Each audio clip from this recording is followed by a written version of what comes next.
Most bankers aren't ready to help you until after their third cup of coffee. But with Central National Bank's after-hours service, you don't have to wait for the bank lobby to open to get help. You can contact us from 6 to 8:30 in the morning or from 5 to 10 in the evening, and we'll connect you to a real, live, local person who can answer questions and fix problems 7 days a week. Bank different. Bank Central. Central National Bank. Member FDIC. Greetings, Blazer fans, and welcome to the Blazers Edge podcast. This one is going to post on Saturday. If you're looking for Joe and Tara in this slot, we're going to bump them over a couple days, probably give them our normal slot, or you'll hear from them soon. But we had a semi-remarkable thing happen in Trailblazer land this week. That would be Isaac Ropp of CSNNW was dismissed off of Talking Ball and made very clear on radio, on Twitter, what the cause was. That the relationship between the Portland Trailblazers and specifically Neil Olshey and the Portland media might not be the healthiest in the world. We heard what Isaac said. We printed what Isaac said. We want to get a bigger perspective on that. So we're going to have a couple guests on. We are going to have first Isaac himself here in just a second. And after him, we're going to welcome an old friend of ours, Mr. Ben Golliver from SI.com.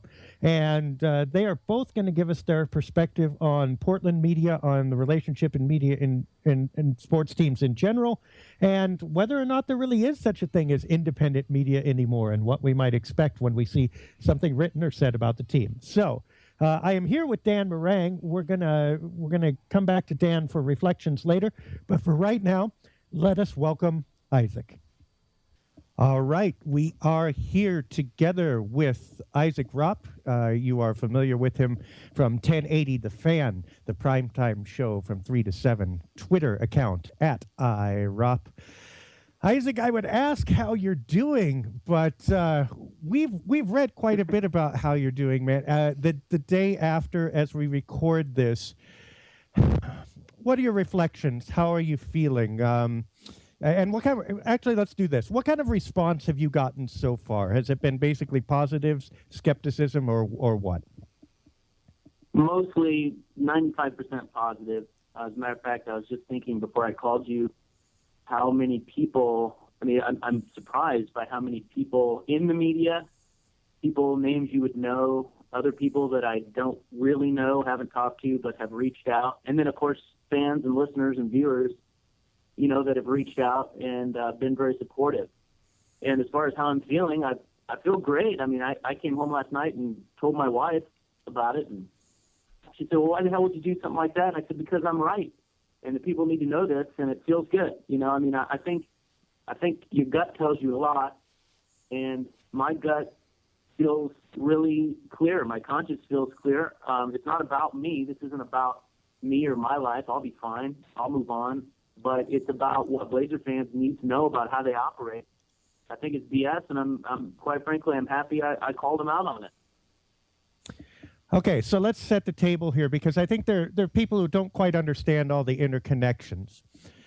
Talkin' Ball is on CSNNW, Comcast Sports, basically. How are they related to the Blazers or not? So, excuse me, when you watch a Trailblazers game, you will get Kevin and Lamar and Brooke on the call, formerly Mike and Mike, and you will get Jordan Kent and Michael Holton. They're in the studio doing halftime and post. Those guys are all under the Blazers broadcasting umbrella when you watch that. The Blazers control that. That is in-house. That is theirs. And they can manipulate that however they want. And they do. Once you get to Talkin' Ball, if you're watching a game on CSN, once you get to Talkin' Ball, you are now into the territory of the television company CSN, Comcast. And they control that show. They do the hiring and firing. I was on Talkin' Ball. CSN pays me, not the Blazers. Now, the Blazers have a contract, obviously, that was very controversial. I'm sure you guys talked about it. That they recently re-upped with Comcast, and so their games are back on there for a certain number of years. And so they are partners. CSN and the Blazers are partners. But where this gets hairy is that the Blazers had far too much influence on what happens, and have far too much influence on what happens once the broadcast goes to any CSN programming, any and all CSN programming. And that's my rub here. That's what people need to know. It's not right. I think it mirrors a lot of what's happening in our society right now, and it's just it's wrong. And if I can do my little part to tell people how they operate, I'm going to do it, and that's what I did. So, that's generally how the relationship works. CSN let me go basically because the Blazers put pressure on them, Neil Olshey specifically, to do so based on things not things that I said, although I don't think they always loved everything I said because I just was honest, but things more on social media. It was more of a Twitter battle than anything else.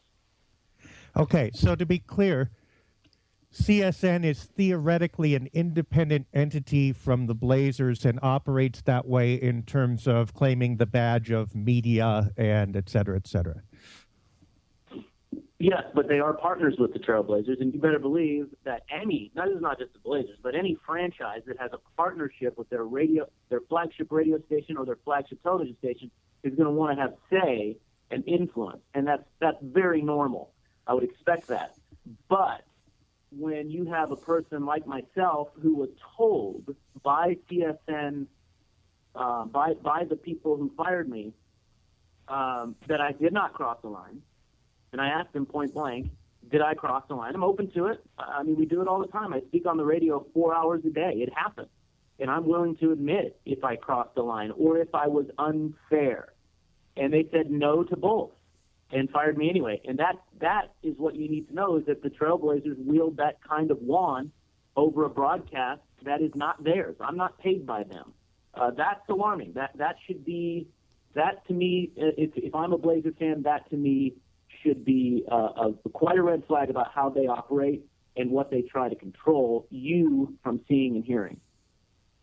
And CSN, of course, would be, when push comes to shove, if you identify media outlets from which stories break, I don't want to say quite analysis because there are a lot of us who do that, but the most inside of the media outlets are almost certainly CSNNW and the Oregonian. And at least one of those you're saying Olshey has interfered in to the point of getting a staff member fired, which is concerning if that's at least half your media. Let's get into some of the things that you said here. Now, you've already gone out and said it, that this is an Olshey kind of thing. What do you see as the motivation here behind it? Now, understanding that some people are saying, as you've said, well, it's normal for a corporation to have some interest in it, the way it's portrayed, and et cetera, et cetera. What do you see as abnormal, different, or extra about this that makes it noteworthy? Because nothing was done that crossed the line. This was about social media. You know, it's funny, what I say on the radio, you know, it lofts into the cosmos right after I say it, right? People hear it, they digest it, but they move on.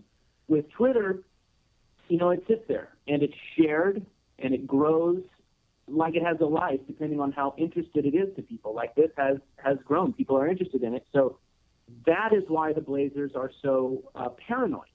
So the things that I tweeted were things, in my opinion, and in pretty much everyone I've talked to, including the CSN executive's opinion, were things that are absolutely within the bounds of criticism watching this team. Look, it's been a bad year. So they're going to be sensitive to these things. But things like, when is the coach's job in jeopardy? When is the GM's job in jeopardy? Lillard looks disengaged this year. I listened to interviews, and I think I tweeted that something along the lines of, it's easy to draw conclusions, but these guys don't give a rip about what's going on because it's the same lip service garbage after every game. These are all things fans are thinking. And so what makes this noteworthy is the Blazers should have no control over that. I know they may not like it, but they don't have control over that. And for them to push me out because of it, again, not about me, but that's wrong. And they think without me tweeting a thought about firing the GM or that Damian Lillard looks disengaged this year, that people will all of a sudden not think that or see it. I mean, they almost, in a sense, think you're stupid. They're going to try to whitewash everything from you, and they just don't have the right to do it. And this is my little corner of the world. I know it's a small thing. It's sports. It's not that big of a deal. But to me, I think fans need to know it. So, in essence, what I hear you saying is because you said something critical about the team, venue with social media, but still legitimately, I mean, no media people don't use social media nowadays. Because you said something critical about the team, basically, long story short, you got fired because Neil Olshey didn't like it. Is that a fair summary of what you're saying? That's the way I understand it, and I think deeper is perhaps in this new contract that the Blazers signed with their television partner CSN, perhaps there is something in there that allows the Blazers that amount of control. Now, I don't know if that's true. I have heard that may be true, and that is I would be stunned to know why CSN, or very interested to know why CSN would sign a deal that would allow that.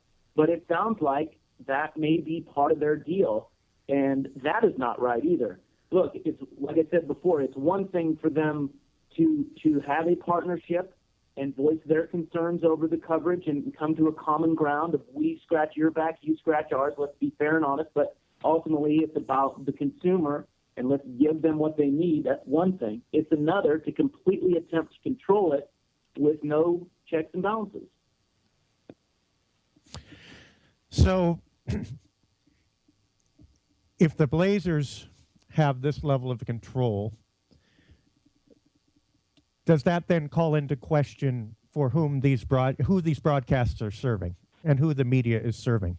I mean, there are two directions, yeah? I mean, you can serve the people to whom you are reporting, or you can serve the people you are reporting on, and those two often end up being very different. No question. No question. Yeah.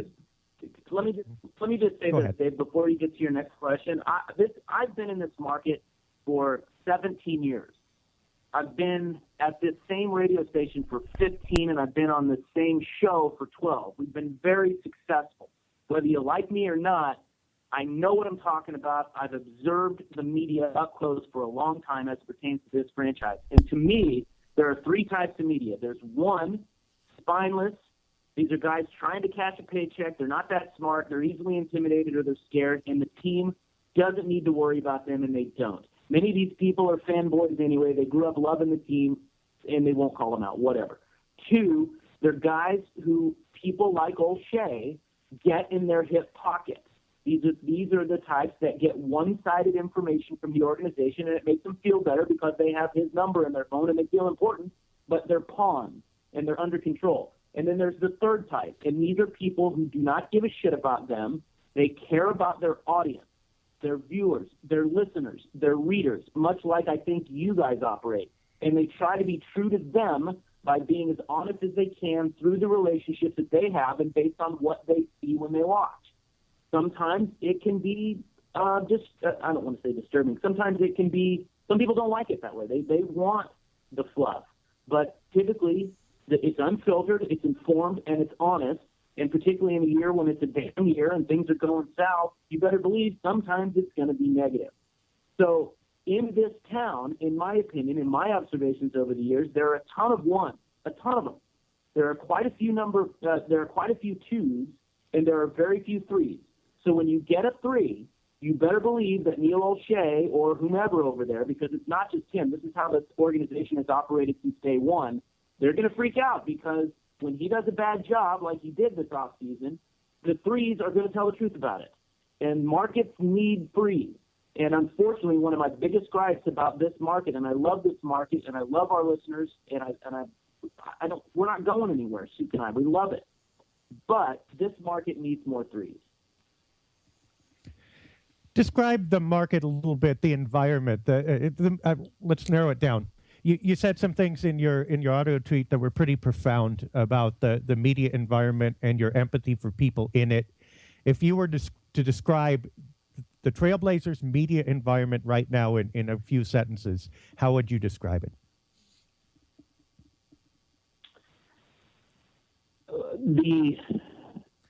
The emotion of it, the feeling of it, yeah.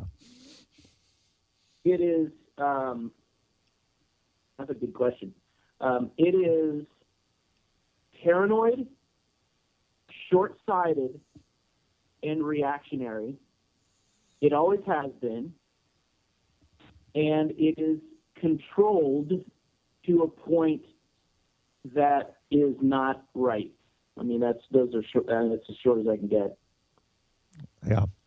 And a little, I mean, scary. I mean, we should think about that. Now, you know, the natural reaction to some of this stuff is for people to point out motivations of the messenger and et cetera, and fine. At the same time, sure. when someone takes the risk to step out and say something like that, who otherwise has a track record, it behooves all of us to listen. Before we let you go, we would be remiss in not asking you the same question about Neil Olshey. A lot of your quotes last night were about him. We've left that for last because it's part of the point, but it's kind of not the point. This is not Ropp versus Olshey.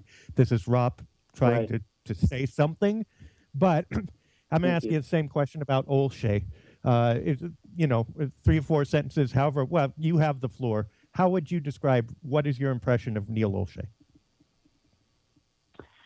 Well, I mean, you know, I think that he is thin-skinned. I think that he is in an environment.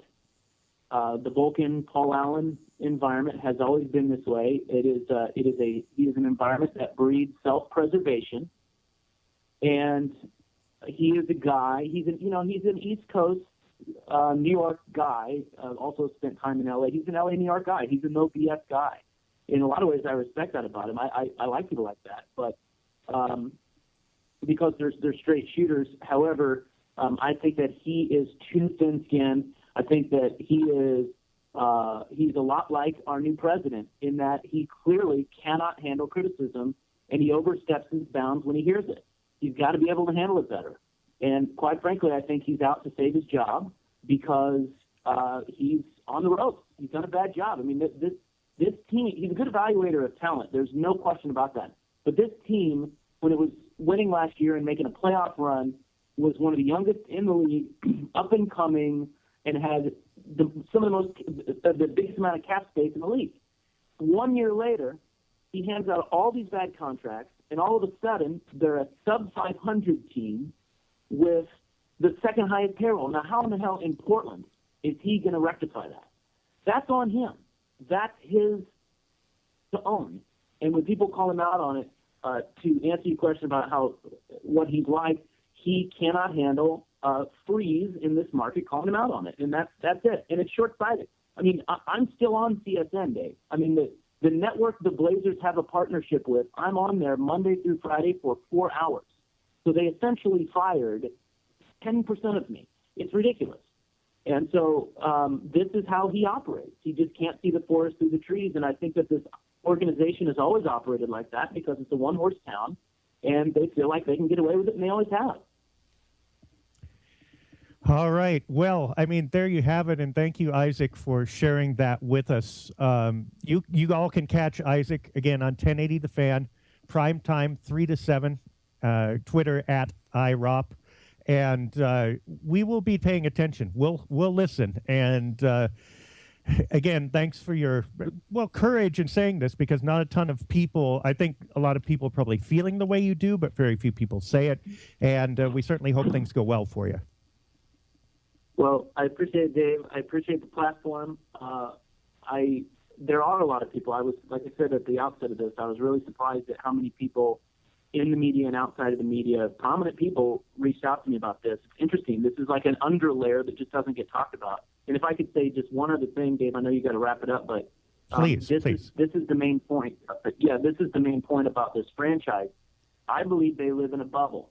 And the reason they live in a bubble is because they're the only major sports show in town. They have sponsors, they have season ticket holders, they have fanboys who are going to do anything to suck up to them and be a part of what they do, period. because of that, this franchise gets an overinflated sense of itself, and they never observe outside that bubble. And what is happening outside of that bubble is people are not fools. They see the franchise for what it is. It's a run-of-the-mill franchise in a market that's impossible to acquire star players short of drafting them, in a league that's watered down, and they don't want to consume their product. And if the Blazers would spend more time focusing on how to grab more of those people and being honest about what they are, I think they would be much better off than fighting little Twitter battles with some radio host. There you have it, folks. Isaac Ropp, pulling no punches and telling it like it is. We appreciate your time, Isaac. Dave, thank you so much. Absolutely. And now, folks, we've come out of the frying pan and into the deep fryer, because joining us is an old friend. The first time that he and I have actually reunited publicly. So welcome back to the Ben and Dave show. Ben Golliver is with us from SI.com, of course, at Ben Golliver on Twitter, also at The Crossover and all that great stuff. Ben, welcome back, buddy. Dave, it's been far too long. It's good to hear your voice, but as tends to happen, tragedy brings us together, huh? Tragedy of a sort, I suppose. We wanted to get your perspective on this. You were one of the national people who had something to say about this and would actually come on air. So bravo for that. And so I just want to ask you, of course, you were with Blazers Edge for 7 years. And during that time, you operated in the Portland media environment. Since that time, you have gone national and operate in a national media environment. So we want to ask you a few questions about this whole Blazers media organizational thing. What was your experience like in Portland when you were here, when you were credentialed for Blazers Edge? What were things like? What was the environment? I think the most important takeaway is that an individual's personality within the organization can go a long way to shaping things for almost everybody who comes into contact with it. For example, when we first started at Blazers Edge, we were one of the first websites anywhere, kind of independent voices, with a fairly regular track record of being, critical or at least not always positive, that was able to get credentialed and get in the building. And I think that started with the leadership that was there during that time period. Then, you get to sort of the Larry Miller era, and there was a lot of kind of confusion, which I think, in some part was due to his personality of coming from a more corporate background, not caring so much about the PR side of it, thinking that, things will just blow over and it's not a big deal. And maybe just having different priorities in terms of what he was looking to do. And then you get to this current era, and, with Neil Olshey, I mean, it was a very clear and strong turn once he was put into that position in terms of, things as simple as restricting access at practice, not allowing writers to go to a certain part of the gym, tightening up how long the periods were in terms of how you get, interview sessions, restricting in some cases assistant coaches from talking to the media. And so a lot of those things to me, again, it goes back to the personalities of the decision makers in terms of what do they view as their priorities and how stable of ground are they on. One thing that we learned early on was that, when they're trying to sell tickets, when they're not doing so well in the standings, it does make sense to let in, online websites or explore new media members as being part of the quote unquote official credentialed club, because that can be a very effective sales and marketing weapon. And you see that around the league too. As the team gets better and the decision makers maybe have more to lose, so to speak, a lot of times, that will kind of ebb and flow and access might get a little harder to get for new voices. So that's sort of the overall big picture view when I look back at Blazers Edge in Portland. It's driven a lot by the people who are in charge. So what you're saying kind of is that from the team standpoint, the view of media is less, institution, sacred institution, letting the public know, or two-way street relationship, and more, how can I use this to further my goals? Yeah, absolutely. I mean,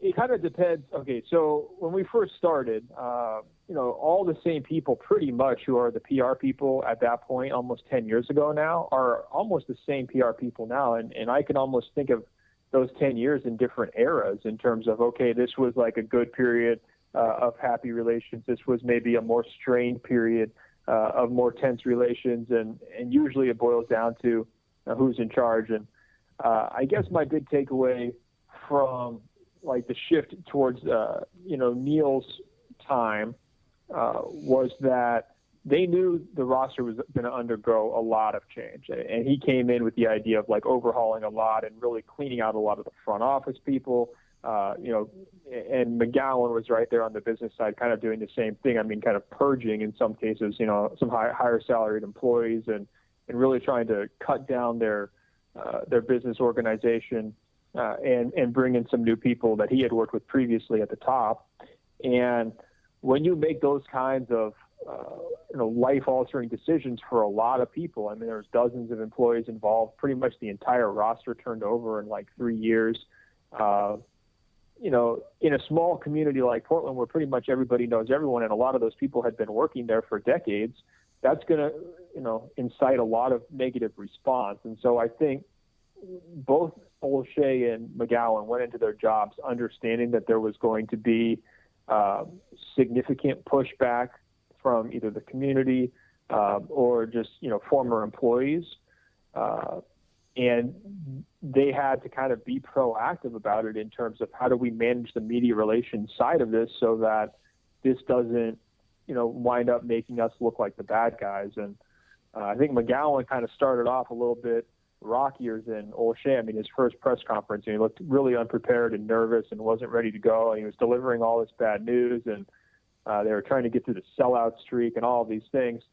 And I think one thing you can credit Olshey for was like, well, he knew what was about to come, and he made sure he kind of got his message out early, and there was enough people who were willing to kind of go along with it and not dissent, that it was kind of able to kind of carry the day a little bit. And the dissenters, were kind of left on the outside, and that's kind of a recurring theme I think you're seeing again now.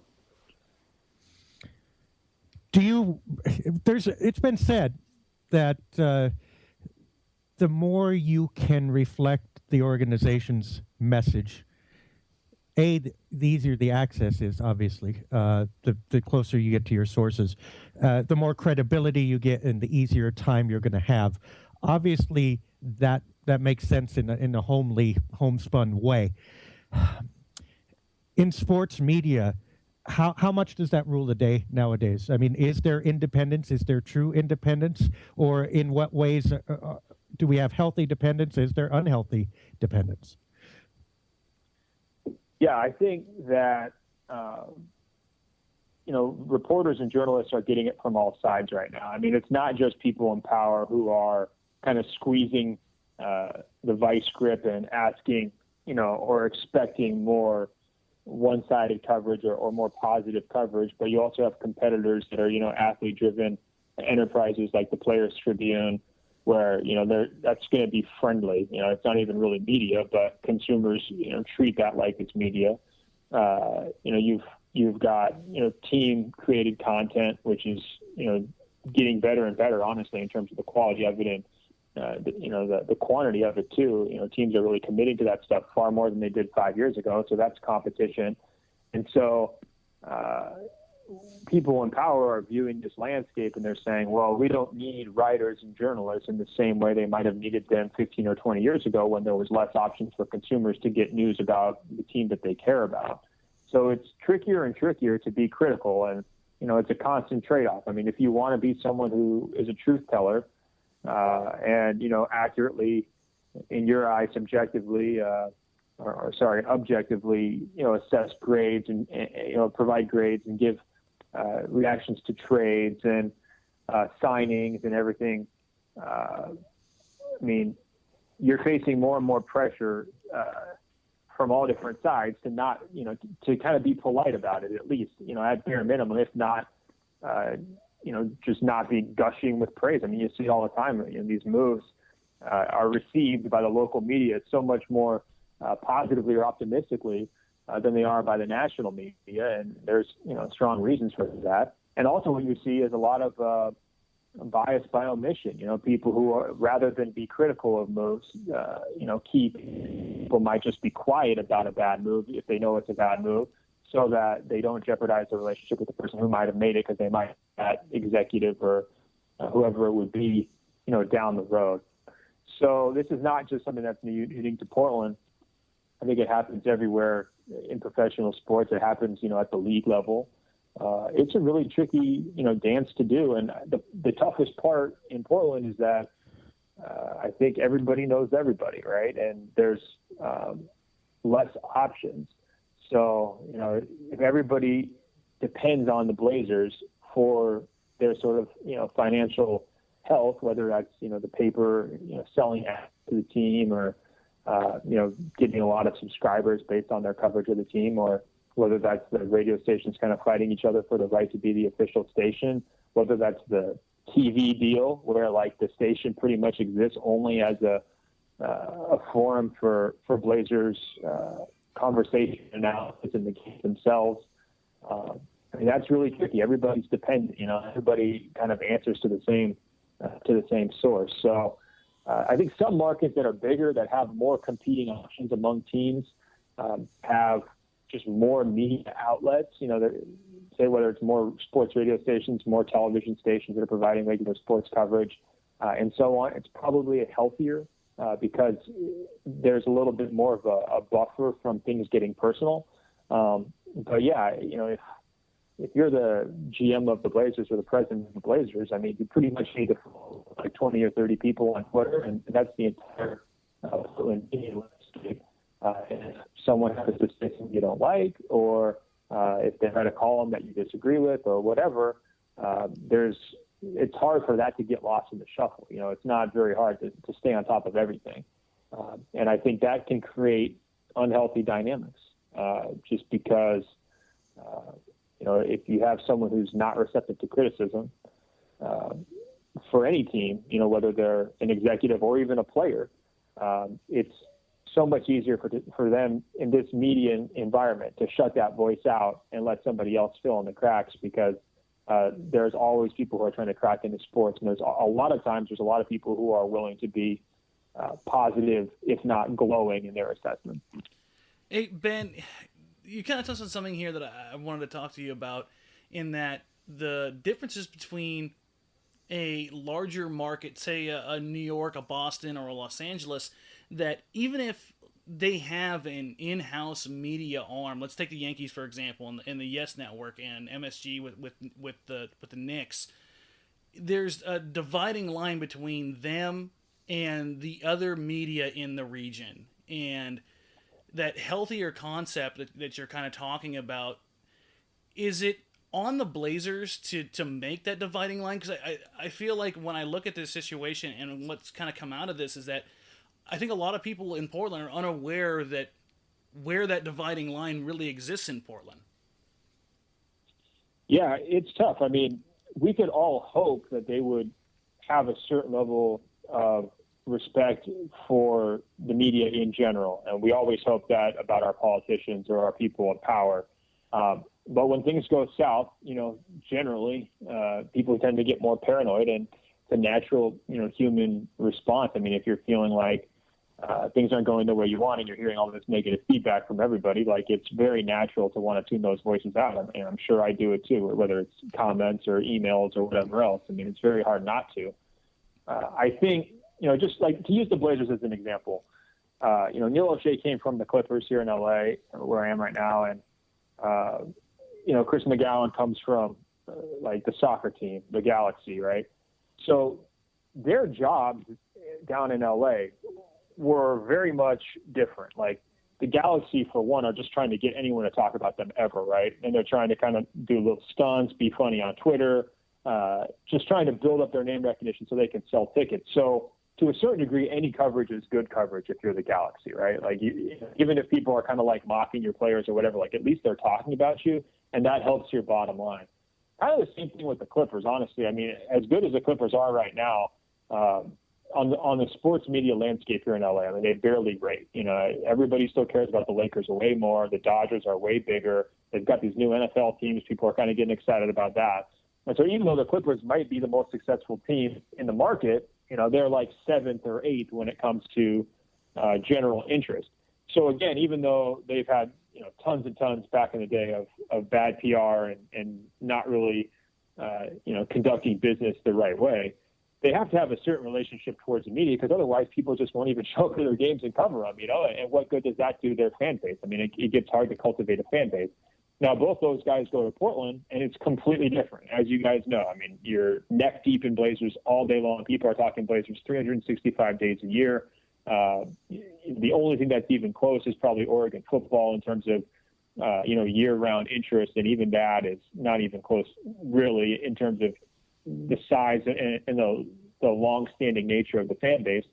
So it goes back to what I was saying earlier about just your dynamics with the media change. I mean, all of a sudden, you don't need the media to do the most fundamental thing, which is help you fill the building most years, especially when the team's pretty good, and especially when the team was really good and really exciting, whether that was last year or, you know, earlier in Stotts' tenure when things were looking pretty good.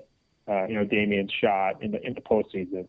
I mean, no offense to myself, but nobody really needs to read my take on Damian Lillard's shot, right? They could just watch the Vine 5,000 times in a row and enjoy the team and buy tickets and buy their shirts that way. So the big market versus little market thing gives the organization much more leverage in terms of its relationship with the media than it would have if it was in a more crowded space. And it's not necessarily so much, I don't think, about how many people live in Portland. It's just about how many competing options are there for the consumer's dollar. And there, I mean, I was there during the, you know, 05, 06 seasons. You know, I didn't have anything else to do as like a 22, 23-year-old young male who likes sports in Portland. So I was still going to those games, and there were still people there. I mean, it wasn't full, but as bad as the team was, I'd still go and spend the money to watch them play. And they know that those kinds of people are always going to be there in Portland, and that if the team is just even decent, they're going to be selling out every single night. So I don't know. I think that's kind of the main difference between the large market and the small market. It basically boils down to leverage. So let's get down to brass tacks here. We have a claim that high-ranking team executive influenced a media source that's, well, in partnership with the team, but also theoretically quasi-independent. It's certainly not on the team payroll as far as personnel and content. Do you find that plausible? Would that shock you at all? Yeah, specifics of that situation, but I think in general, you know, it's best to just not be naive, right? Like, if CSN is broadcasting every single game, their executives are in direct negotiations with Blazers executives. It's a small town, like we've mentioned. CSN is not managing like 5 different professional organizations, right? Like, they kind of have one client. It's the Blazers. And keeping the Blazers happy is basically the only thing keeping them as a station, right? Like, if they lost the Blazers coverage, like people were worried about, what happens to CSN? You know, I mean, honestly, is that even still a network? And I love the people at CSN. They were very nice to me at the time when I was on the air. You know, some of them I would consider longtime friends. But it's just the realities of the business. Like, if your entire network is built around one team and that team decides to go a different direction, you're stuck. You're screwed. And so, you know, it doesn't necessarily have to be a direct thing of someone sending a phone call or a text message to, you know, this executive talks to the CSN executive, and that's the decision. That kind of an influence could play out in all sorts of ways, you know, and there's regular contact between those two. They've made lots of other changes, you know, personnel-wise. And the Blazers, you know, are always going to say, oh, that's an internal CSN decision. That's a CSN decision. But it's never quite that simple, is the way that I would put it. And there are arguments for saying that the Blazers should have an active hand in how their team is put forth to the public.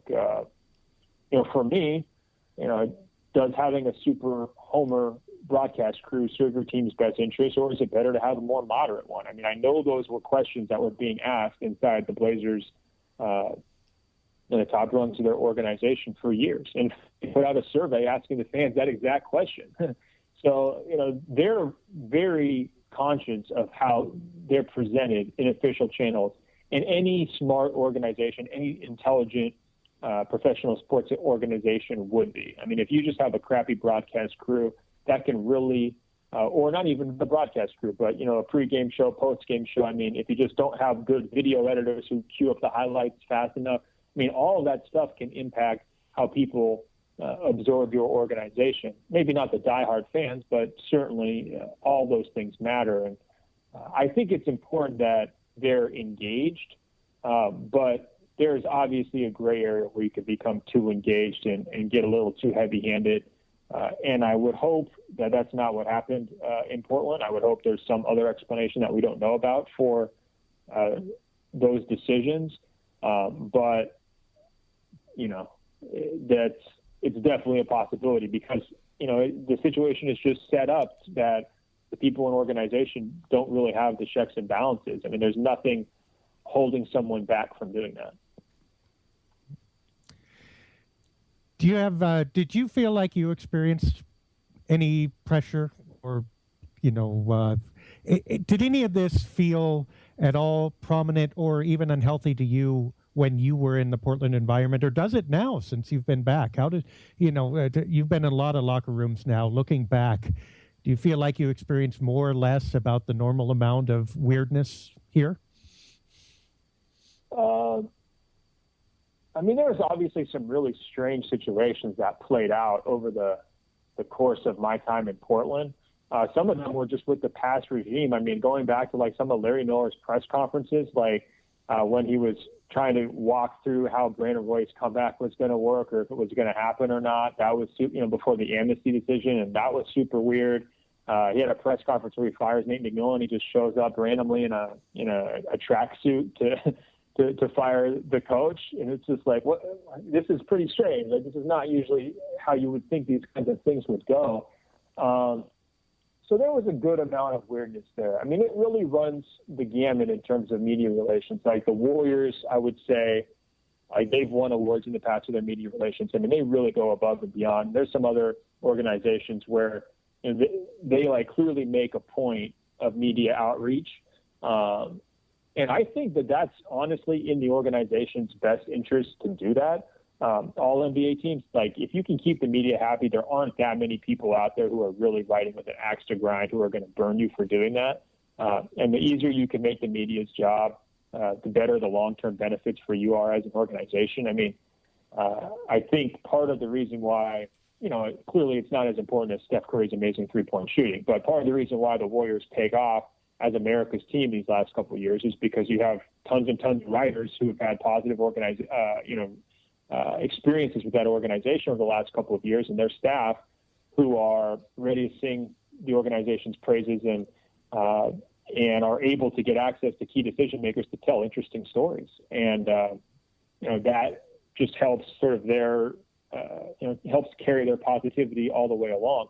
There's a few things that have kind of been strange to me. Like, I don't know if you guys saw not too long ago, the Blazers had that tweet making fun of Chandler Parsons and showing the air ball.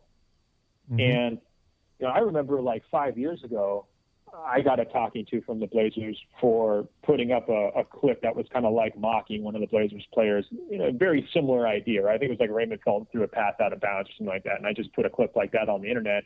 And at that point, 5 years ago, they were very upset about that and kind of wanted to talk about, why are you doing this and so on. And now 5 years later, they're doing the same thing on their own Twitter account, but then they're kind of apologizing for it. And it's getting a little bit strange. Things like that, are not what I would consider sort of par for the course. I know more and more teams are trying to go the snarky route and all that, but that was one situation that kind of weirded me out. But, Dave, you were getting all sorts of emails and calls from stuff we put up, whether, especially if it was about the broadcast crew or, whatever else, where they would kind of push back on that. And in terms of my own experience, like, yeah, anytime you're critical, like especially on air, where they feel like lots of people are seeing it, or if you're critical on social media, number one, you hear about it from the diehard fans immediately. People are pushing back on you right away. But then number two, you might hear about it at the next game. People are asking you, why'd you write this? Or why'd you say this? And, it's not like necessarily direct threats, but there's, you kind of feel like, oh, people are watching. And I've never understood why people take like a tweet so seriously, if you just kind of like put out a little zinger. But some people do. Some people really do. It's not unique to the Blazers. I've had that happen with other organizations too. And I can't explain it. I mean, people, to a certain level, people are human, and like criticism stings everybody. And so that could be part of it. But yeah, I mean, there was at least its fair share, if not more, weirdness, I'd say, in Portland. Did you ever feel pressure as far as your access, your credentials, your ability to write a story was based on your content? And you need not get into specifics if you don't want to. Just in general, did you feel like your access was linked to the stories that you wrote?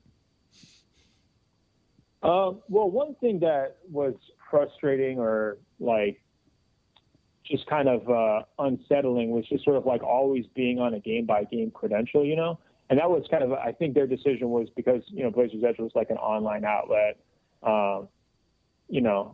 That's not the same as like the major newspaper. And I understand what they're thinking there, because, there are so many online outlets kind of coming in and coming out.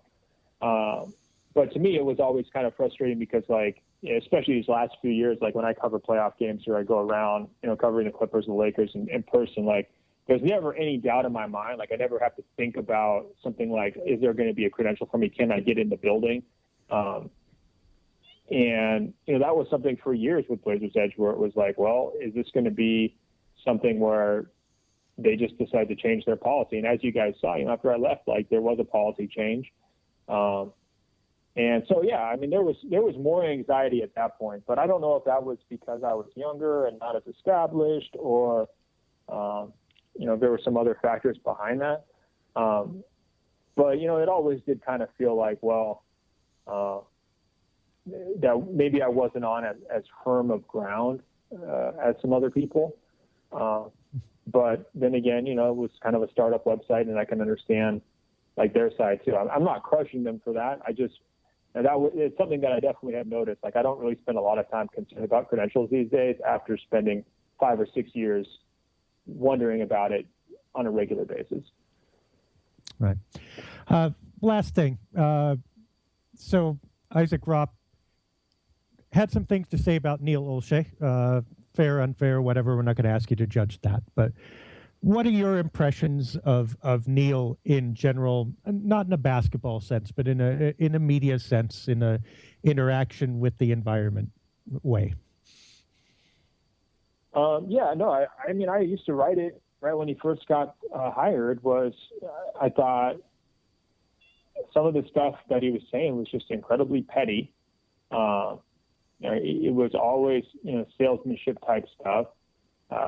He seemed very sensitive to criticism, and that's something that his colleagues have said consistently for years.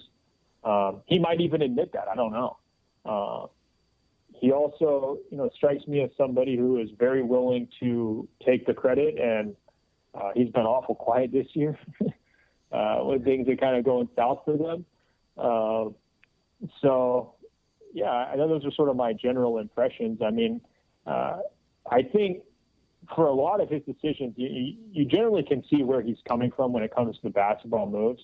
Like even this past summer, which I know a lot of people are upset about and kind of questioned even at the time.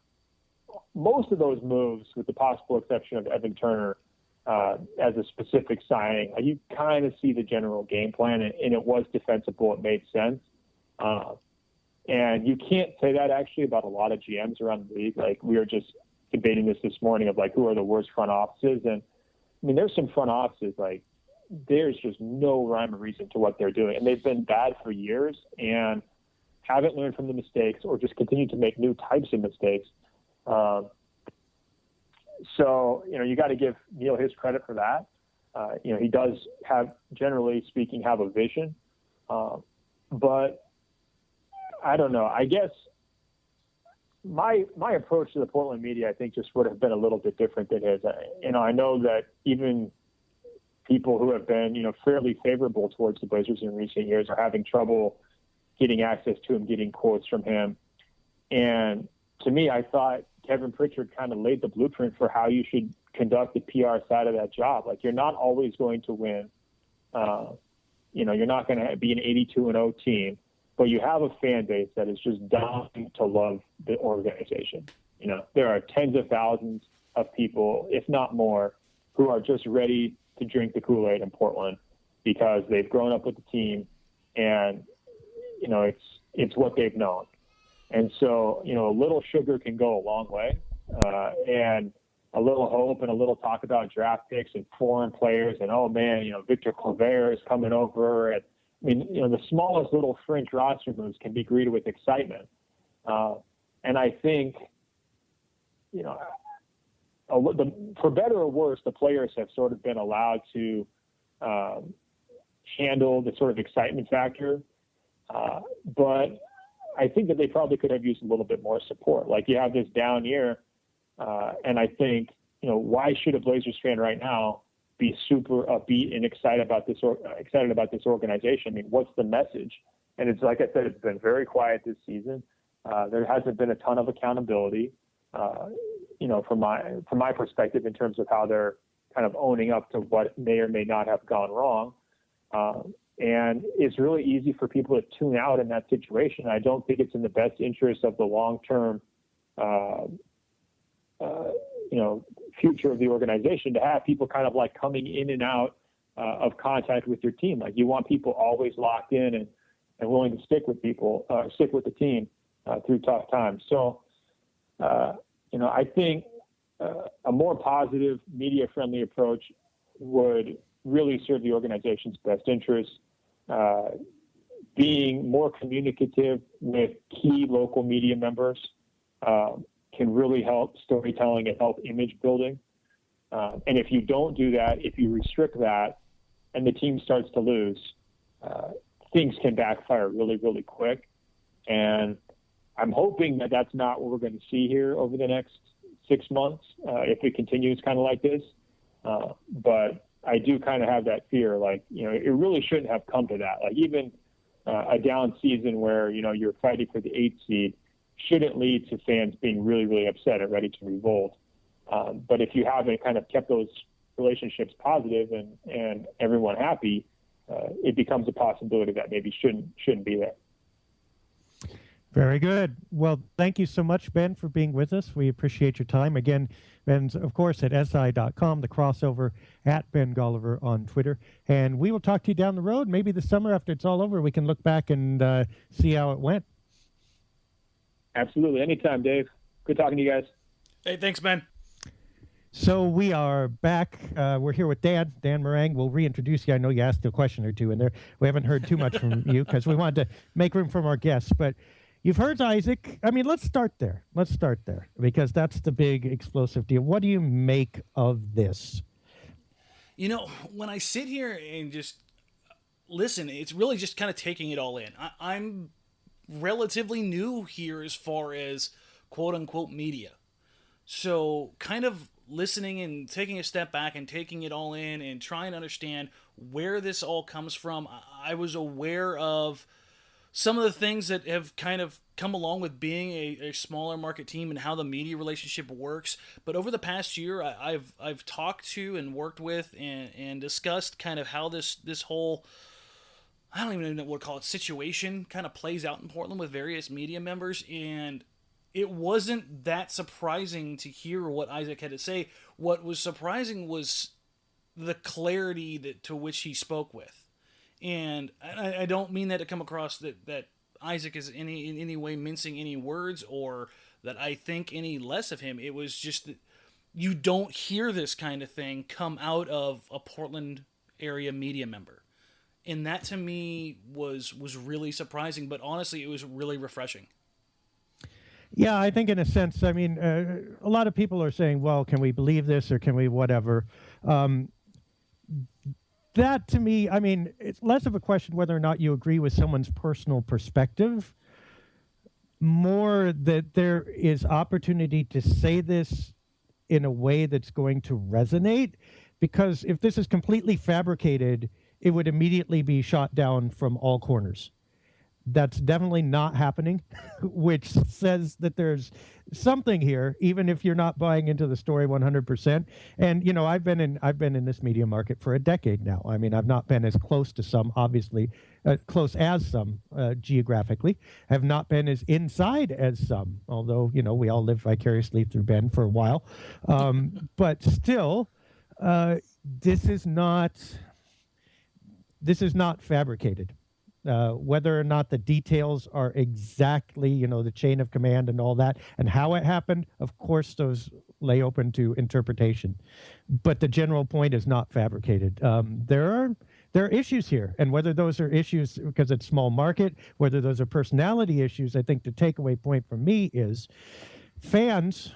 Okay, fans generally want to think the best of their team, and so they assume when the media says something negative or even neutral, that they should up the positive rating a little bit. So you take whatever the media says and ratchet it up +5, right?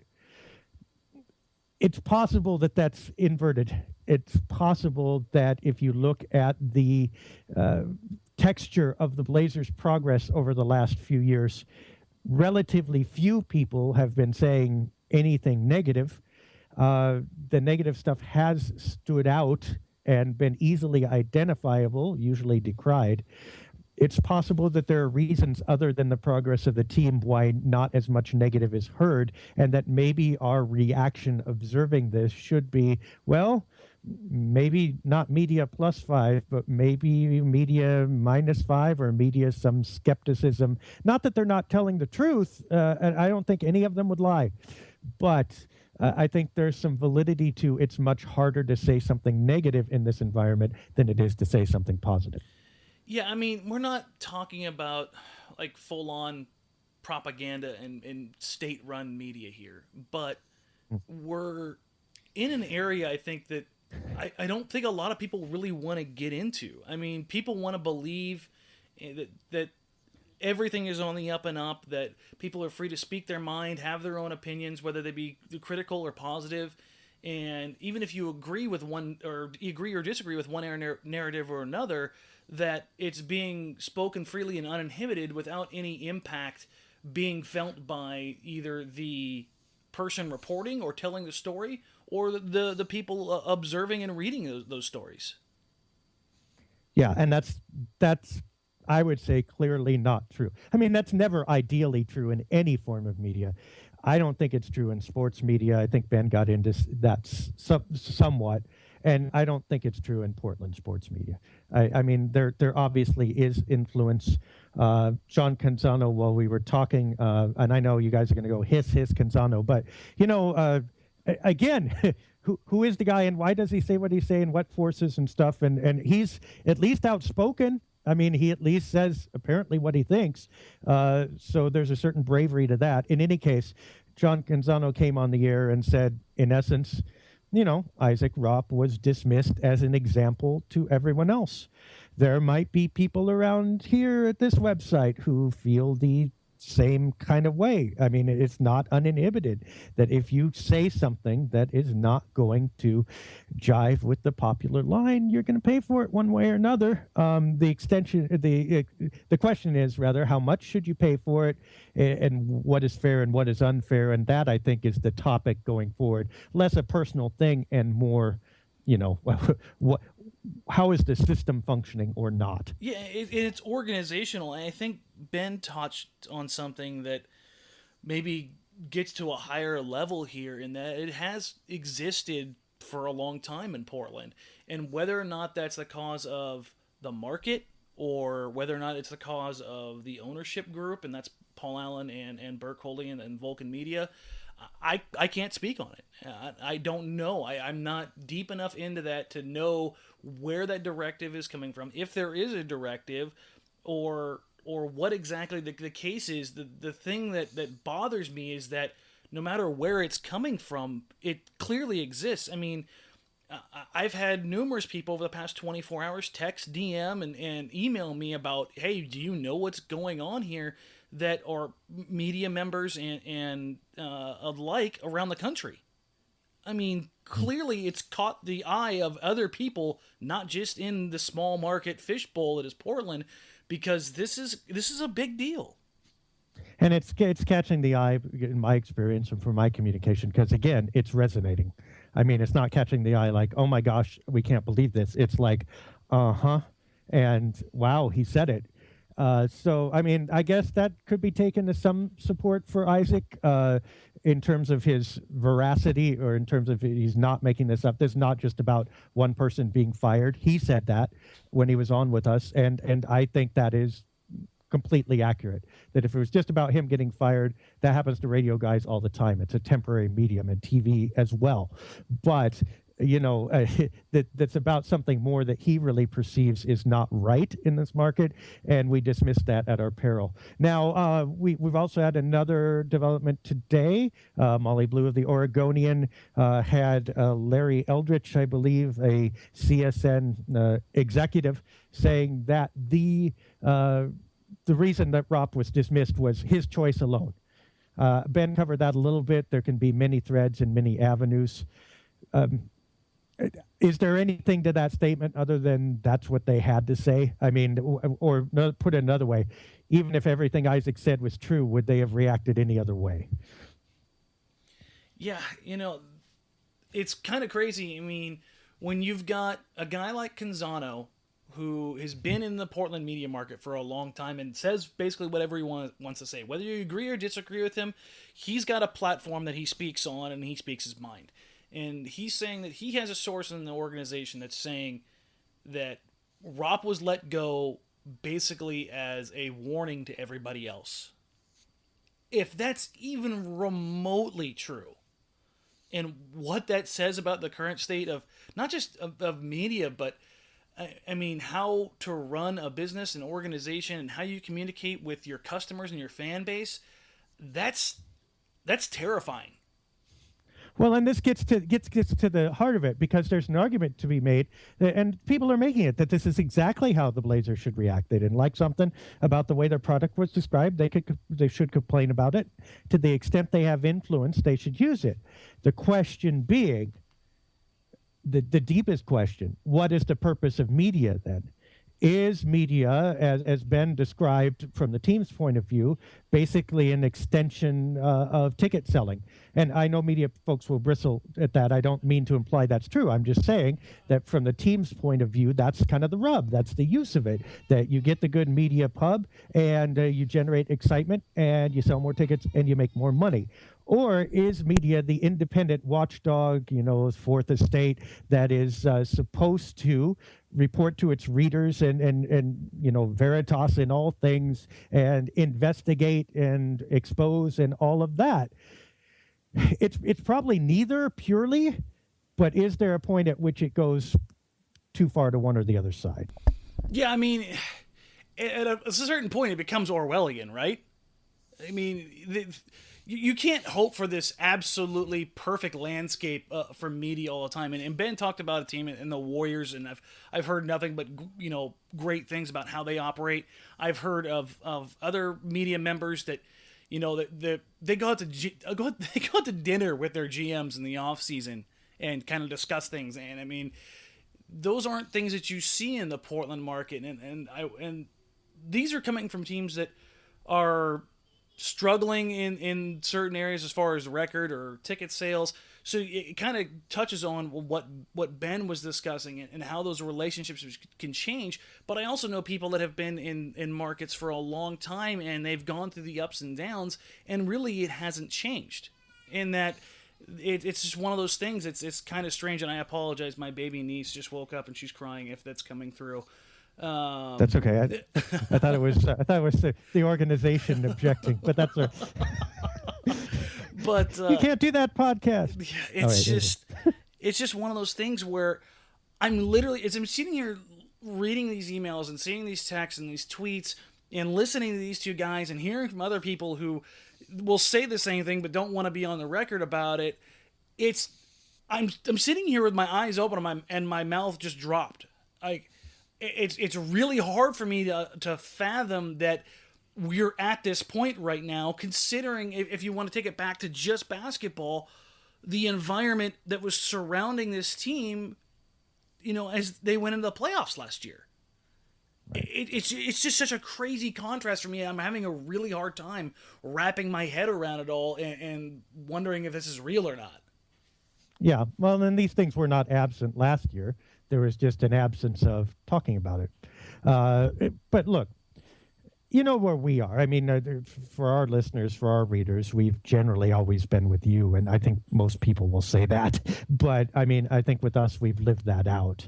And mostly what I'm concerned about for our purposes is how do we get at truth? And heretofore, I mean, we haven't completely relied on them. There's always a dissenting group saying this or that writer is horrible and just talks out their butt and whatever, right? So I'm not saying the dependence has been complete, but we've always assumed that what we're getting from quote-unquote media sources is as close to the unvarnished truth as we can get. It seems to me the onus is on us to be a bit more critical about some of that stuff. Like we can't just swallow it whole and think now we understand what the team is. We understand certainly a facet of the team. None of it's wrong, but some of that is. Well, this is not a secret. It's sourced. What you're getting is a quote directly from the people who want you to believe that what they're doing as decision makers is correct. So everything is going to be explained. You're not going to see many quotes where they dissent with themselves, because if they dissented with themselves, or they wouldn't make the move in the first place, or if they show vulnerability, they feel like they're going to be seen as indecisive and getting eaten alive. So you're going to see every move kind of unfiltered, unvarnished, explained in the best possible way. Is that always the complete truth? I would argue no, nor is it always as close to the truth as we can get. And something like this, it at least makes us more aware of that. Yeah. I mean, I hate to use the term woke because it's so terrible, but I think that this whole situation, if nothing else, will open up some eyes to the ugly side of this, so to speak. And maybe that's a good thing. Maybe it'll make people pause and be a little bit more critical. And I don't mean critical in a negative sense, but critical in that they'll be more decisive. And I don't even know how I want to phrase this. They won't take everything at face value right away. And maybe that's a good thing. And I don't want to be the eternal pessimist, although I kind of am. But you're accused of being that. Yeah, this is true. But it's just one of those things where I think even in my own personal experience, my own analysis, I've always just gone with what I see in terms of basketball context. And that's from the video analysis that I do of games, that's the analytics, that's the numbers, things that I don't think are really, while numbers and analytics are open to interpretation, it's not as volatile as access and quotes and storytelling, because number one, that's not something that I'm good at. Number two, it's not something that I think can be controlled or detailed in a way that you can always trust. Yeah, numbers are more egalitarian. But imagine now if somebody was telling you, all right, you can't say that even though the numbers show it, or you believe the numbers show it anyway, because somebody else might get mad. That's the point.